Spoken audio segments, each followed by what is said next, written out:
европейска перспектива, така както ние бихме желали. Господин Бинев за минута и половина. Председател, уважаеми колеги! Евродепутатите от „Атака” Димитър Стоянов, Десислав Чуколов и аз, Слави Бинев, заявяваме твърдото си несъгласие с обявената на 17 февруари 2008 година независимост на Косово.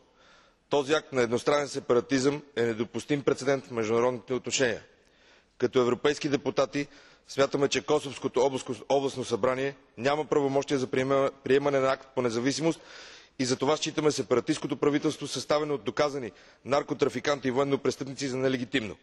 Признаването на независимостта на Косово от отделните държави или от Европейския съюз като цяло би означавало амнистирането на лидерите на албанските терористи, които проведоха етническо прочистване в областта през последните години срещу всички неалбански общности.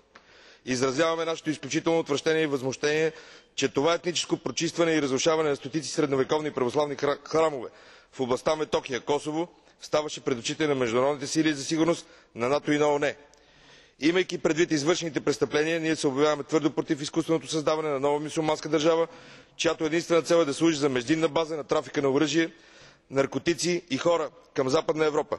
Като представители на българския народ в Съюза, ние призоваваме институциите му да не признават Косово като независима държава, а да се придържат към досегашните решения за Съвета за сигурност към ООН.